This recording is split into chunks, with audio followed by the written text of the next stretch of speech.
HOA officers raided my ranch and destroyed my home. I'm not even a member, and I sued them all.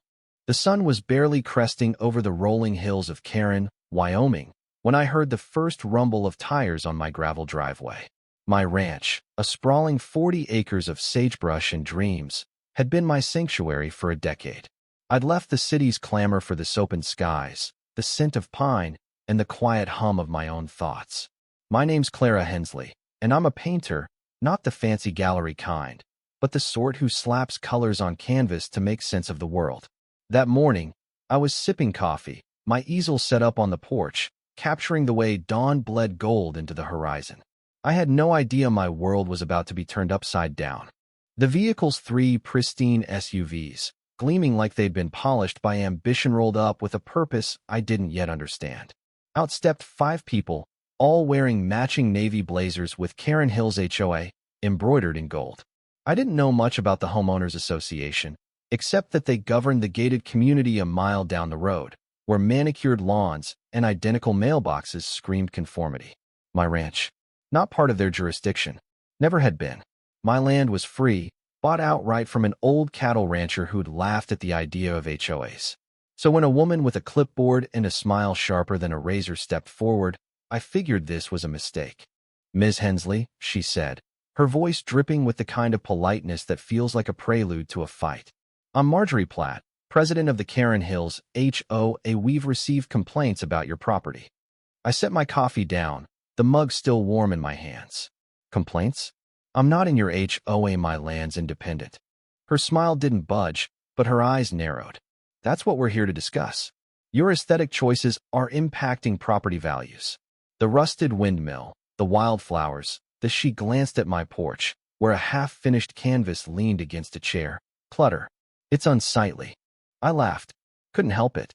The absurdity of it. Me wildflowers, the ones I'd spent years cultivating to mimic the native prairie, being called unsightly by a woman in a blazer that probably cost more than my truck. "Marjorie, is it? You're on my property. I don't answer to you. Take your complaints and go." That's when the man next to her stepped forward. He was tall, with a jawline that looked like it was carved to intimidate and a badge pinned to his blazer that read Enforcement Officer. His name tag said Greg. "Ms. Hensley, we have authority to inspect properties that violate community standards. We're here to ensure compliance." "Compliance," I said, my voice rising. "I'm not part of your community. You have no authority here." Greg's hand rested on a walkie-talkie clipped to his belt, like he was itching to call in backup. "We'll see about that," he said, and before I could process what was happening, the other 3 HOA members fanned out across my property like they owned it. One started snapping photos of my windmill, another poked at my flower beds with a stick, and the third, God help me, started measuring my porch with a tape measure. I was livid, but I'm not stupid. I pulled out my phone, hit record, and followed Marjorie, who was now scribbling furiously on her clipboard. "You're trespassing," I said, keeping my voice steady despite the heat rising in my chest. "I'm asking you to leave. Now." Marjorie didn't look up. "We're within our rights. The Karen Hills HOA has jurisdiction over any property within a 2-mile radius that affects our community's image." "That's not a thing," I snapped. "You can't just make up laws."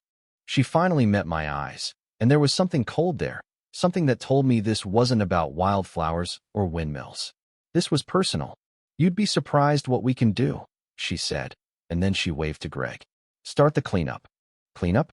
I didn't have time to process the word before I heard the roar of machinery. From behind the SUVs, a bulldozer, yes, a goddamn bulldozer, lumbered onto my property, its blade gleaming like a guillotine. I ran toward it, waving my arms, screaming, "Stop! This is my land." But the driver, a wiry guy with a bored expression, just shrugged and kept going. He aimed straight for my flower beds, the ones I'd spent years coaxing to life in this harsh Wyoming soil. I turned to Marjorie, my phone still recording. "You're destroying my property. I'll sue you for this." She didn't flinch. "You'll find we're well within our rights. You should have joined the HOA when you had the chance." The next hour was a nightmare. The bulldozer tore through my flower beds, ripping up clumps of black-eyed Susans and lupins like they were weeds. Greg and his cronies hauled my easels, my outdoor furniture, even my old rocking chair, into a pile they deemed debris. They spray-painted "Innoin compliant" in red across my barn door. My barn door. I was screaming, pleading, but they moved with the efficiency of a military operation. Neighbors from the HOA community had started gathering at the edge of my property, watching like it was a damn spectacle. Some looked horrified, others were taking selfies. Then came the twist I didn't see coming. A beat-up pickup truck screeched to a halt at the edge of my driveway, and out stumbled a man I hadn't seen in years. Tommy Whitaker, my high school sweetheart turned drifter, who I'd heard was living off-grid somewhere in Montana. His hair was longer, his face weathered, but those blue eyes still held the same reckless spark. "Clara," he shouted, jogging toward me. "What the hell's going on?" I was too stunned to answer properly. "Tommy, what are you doing here?" "Heard about this on the local radio," he said, catching his breath. "Some HOA's gone rogue, tearing up private land. Figured it was you. You never did play nice with bureaucrats." I didn't have time to process the fact that Tommy, of all people, had shown up. He grabbed my arm, pulling me toward the bulldozer. "You got proof this land's yours? Deeds, surveys, anything?" "Of course I do," I said, my mind racing. "In the house, locked in my safe." "Then get it. Now. I'll stall these idiots." Tommy didn't wait for a reply. He marched straight up to Greg, who was directing the bulldozer like a conductor at a symphony. "Hey, buddy," Tommy called, his voice carrying that old, charming swagger. "You ever think about what happens when you mess with a woman who knows her rights?" Greg sized him up, clearly unimpressed. "This doesn't concern you." "Oh, it concerns me plenty," Tommy said, stepping closer. "You're on private property, destroying a woman's livelihood. You think you're untouchable because you've got a fancy badge? I've seen guys like you fold under less." I didn't stick around to hear the rest. I bolted into the house, my heart pounding as I fumbled with the safe. The deeds were there, pristine, signed, and notarized. I grabbed them, along with my property survey and a copy of the county zoning laws. By the time I got back outside, Tommy was in a full-blown shouting match with Greg, who looked like he was one step away from calling in a SWAT team. The bulldozer had paused, the driver leaning out to watch the chaos unfold. "Clara," Tommy yelled, spotting me. "Show him." I thrust the papers at Marjorie, who'd been watching the scene with a smirk. "This is my deed. My survey. My land.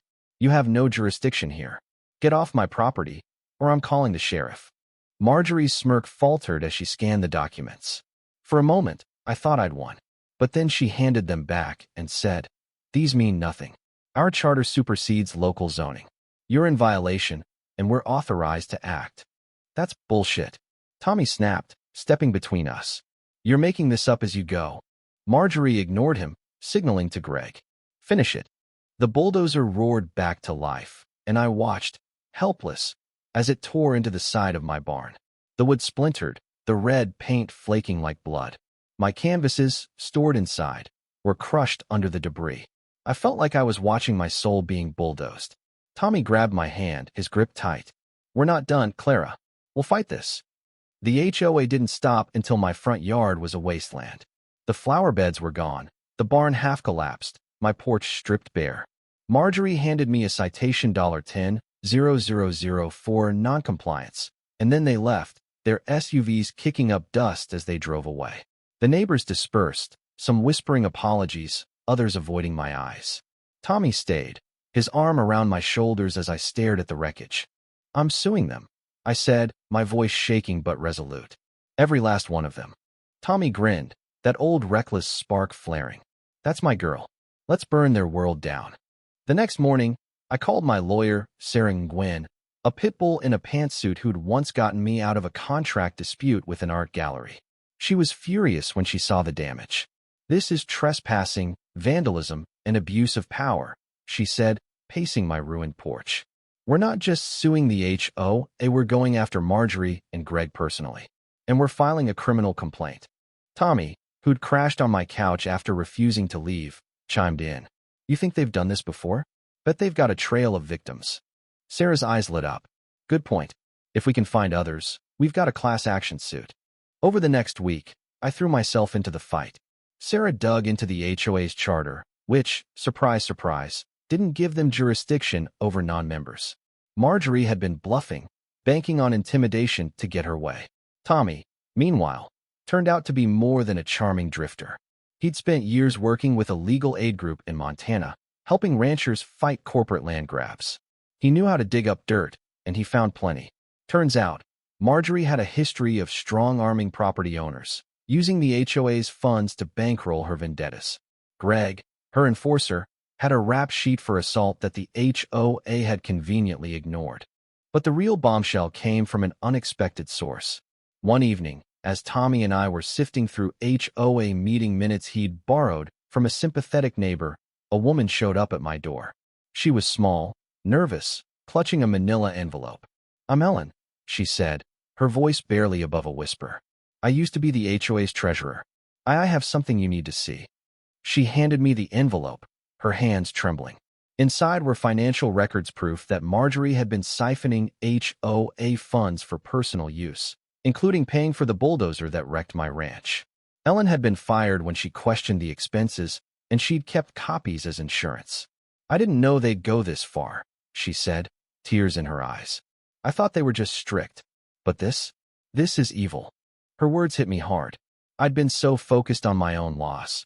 I hadn't considered the ripple effects the fear Marjorie's reign had instilled in the entire community. Ellen's courage, her willingness to come forward despite her fear, gave me a new kind of strength. This wasn't just about my ranch anymore. It was about justice. Sarah filed the lawsuit the next day, naming Marjorie, Greg, and the HOA as defendants. We alleged trespassing, property damage, fraud, and emotional distress, seeking $500,000 in damages. Tommy helped me rally the community, knocking on doors, sharing my story. Some neighbors were too scared to join us, but others, emboldened by Ellen's evidence, came forward with their own stories of HOA harassment. A retired couple had been fined for planting roses without approval. A single mom had been threatened with eviction over a non-compliant mailbox.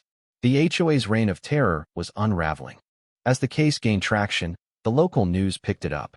"Wyoming rancher takes on rogue HOA," screamed the headlines. My phone wouldn't stop ringing reporters, supporters, even a few lawyers offering to join the fight pro bono. Marjorie, meanwhile, doubled down, issuing a press release claiming I was a disruptive influence who'd refused to cooperate with community standards. She even had the gall to countersue me for defamation. Tommy, ever the wild card, suggested we fight fire with fire. "Let's throw a party," he said, grinning. "Right here, on your wrecked ranch. Invite the whole town. Show him what Marjorie's done." I was skeptical, but he was relentless. So we did it. We set up tables in the ruins of my yard, strung fairy lights across the broken barn, and grilled burgers for anyone who showed up. Over 100 people came, neighbors, strangers, even a few HOA members who'd started questioning Marjorie's rule. A local band played, and Tommy, in true Tommy fashion, gave an impromptu speech, holding up photos of my destroyed flower beds. "This is what happens when power goes unchecked," he said, his voice carrying over the crowd. "Clara's fighting for all of us. Who's with her?" The cheers were deafening. For the first time since the raid, I felt hope. We were building some Thinga movement, a community that refused to be bullied. But even as I stood there, smiling, shaking hands, I couldn't shake the weight in my chest. My home was still in ruins. My paintings, my memories, were gone. And deep down, I knew this fight was far from over. The weeks following the party were a whirlwind. My ranch, or what was left of it, became a rallying point. People I'd never met dropped off flowers to replant my beds, brought lumber to rebuild my barn, even offered to help repaint my porch. It was humbling, but it didn't erase the ache of what I'd lost. Every morning, I'd walk past the splintered remains of my easels, the canvases I'd poured my heart into, now reduced to kindling. I tried to paint again, but the colors felt wrong, like my muse had been bulldozed along with everything else. Sarah, my lawyer, was a machine. She worked late into the night, filing motions, gathering witness statements, and building a case that could withstand Marjorie's inevitable counterattacks. Tommy, meanwhile, was my unexpected anchor. He'd stuck around, sleeping in a tent he'd pitched by my barn, claiming he wasn't leaving till justice was served. His presence was a comfort, though it stirred up old feelings I wasn't ready to face. We'd been kids when we dated, full of big dreams and bigger fights. Seeing him now, older, wiser, but still with that fire in his eyes, it messed with my head. Ellen, the former HOA treasurer, became our secret weapon. Her envelope of financial records was a goldmine. She documented every shady transaction Marjorie had pushed through, thousands of dollars funneled into consulting fees for companies that didn't exist, lavish HOA retreats that only Marjorie and her inner circle attended, and, most damning, the payment for the bulldozer that destroyed my ranch. Ellen was terrified of retaliation but refused to back down. "I've been silent too long," she told me one night over coffee. "If I don't stand up now, I'll never forgive myself." The lawsuit gained momentum, but so did Marjorie's campaign against me. She launched a smear campaign, spreading lies on social media and in the local paper. I was painted as a reckless outsider, a hippie artist who'd let her property become an eyesore. One article even claimed I was squatting on the land, which was laughable given the deed in my safe. The attacks stung, but they also backfired. The more Marjorie tried to vilify me, the more people rallied to my side. A local blogger started a hashtag, Justice for Clara, and it spread like wildfire. Strangers sent me letters of support, and a crowdfunding campaign raised enough to cover my legal fees. But the fight wasn't without its costs. My savings were dwindling, and the stress was eating me alive. I'd wake up at 3 a.m., heart pounding, replaying the sound of that bulldozer. Tommy noticed. One night, as we sat by a fire he'd built in my yard, he handed me a beer and said, "You're carrying too much, Clara. Let me take some of the weight." I shook my head. "This is my fight, Tommy. My home. It's our fight," he said, his voice soft but firm. "You don't have to do this alone." I wanted to believe him, but trust doesn't come easy when your world's been torn apart. Still, his words stuck with me, and over the next few days, I let him in little by little. We worked side by side, rebuilding what we could, planning our next move. He even helped me salvage a few paintings from the wreckage, though most were beyond repair. One, a half-finished portrait of my late mother, made me cry when I saw it, the canvas torn but her face still visible. Tommy didn't say anything, just held me as I sobbed. Then came the twist that nearly broke me. Midway through the trial, a new witness appeared, someone I never expected. It was Mrs. Delaney, the sweet old lady who lived at the edge of the HOA community. She'd always waved when I drove by, sometimes leaving cookies on my porch with little notes about how much she loved my wildflowers. I'd assumed she was just a kind neighbor, but when she took the stand, her story floored me. "I was part of the HOA board when Marjorie took over," Mrs. Delaney said, her frail hands clutching the stand. She blackmailed me into voting for her policies. Said she'd tell everyone about my son's arrest years ago if I didn't comply. I was ashamed, so I went along with it. But when I saw what she did to Clara's ranch, I couldn't stay quiet anymore. The courtroom erupted. Marjorie's lawyer tried to object, but the judge allowed it. Mrs. Delaney's testimony painted Marjorie not just as a bully, but as a predator who'd manipulated an entire community. It was the nail in the coffiner, so I thought. The trial dragged on for weeks, each day more exhausting than the last. Marjorie took the stand, all crocodile tears and rehearsed apologies, claiming she'd only wanted to protect property values. Greg, her enforcer, played dumb, saying he was just following orders. But the evidence was overwhelming. Ellen's records, my property deeds, photos of the destruction, even security footage from a neighbor's camera that showed the bulldozer in action. Sarah was relentless, tearing apart their defense with surgical precision. When the verdict came, I was holding Tommy's hand so tightly I thought I'd break it. The judge ruled in my favor, $400,000 in damages, plus punitive damages against Marjorie and Greg personally. The HOA was ordered to dissolve, its assets frozen pending an investigation into their finances. The courtroom cheered, and Sarah hugged me so hard I could barely breathe. Tommy just grinned and said, "Told you we'd burn their world down." But victory didn't feel like I'd imagined. I went home that night, expecting relief, maybe even joy. Instead, I felt hollow. My ranch was still a wreck. The money would help rebuild, but it couldn't replace the paintings I'd lost, the sense of safety I'd once had. And Marjorie? She didn't go quietly. As she left the courthouse, she screamed at me, "This isn't over, Clara. You'll regret this." Her words sent a chill down my spine, but I brushed it off. She was done. She had to be. I was wrong. A month later, I woke to the smell of smoke. My barn, a half-rebuilt one, was on fire. I ran outside, barefoot, screaming for Tommy, who was already calling 911. The flames were merciless, devouring the new lumber, the fresh paint, everything we'd fought to restore. By the time the fire department arrived, there was nothing left but ash. The fire marshal ruled it arson, but there was no proof linking it to Marjorie. Still, I knew. Deep in my gut, I knew. Tommy wanted to keep fighting, to go after her again, but I was done. The lawsuit had drained me financially, emotionally, spiritually. I'd won, but at what cost? My home was gone, my peace shattered. Even the community's support felt like a weight, their pity a reminder of everything I'd lost. I told Sarah to drop any further charges. I told Tommy I needed space. He argued, his eyes pleading, but I couldn't do it anymore. I needed to start over. I sold the rancher what was left of it. The money from the lawsuit and the sale was enough to buy a small cabin in Montana, far from Karen, Wyoming, and its ghosts. I packed my few remaining belongings, including the torn painting of my mother, and drove away without looking back. Tommy offered to come with me, but I said no. Not because I didn't care, but because I needed to find myself again, alone. The cabin's quiet, the kind of quiet that sinks into your bones. I've started painting again, small things, sketches of the mountains, the way the light hits the pines. But every stroke feels like a question. Was it worth it? The fight, the lawsuit, the years of my life poured into a place that's now just a memory. I don't know the answer. Maybe I never will. Marjorie's out there somewhere, probably terrorizing a new community. Ellen's moved to Colorado, starting fresh. Mrs. Delaney sends me cookies sometimes, with notes that make me cry.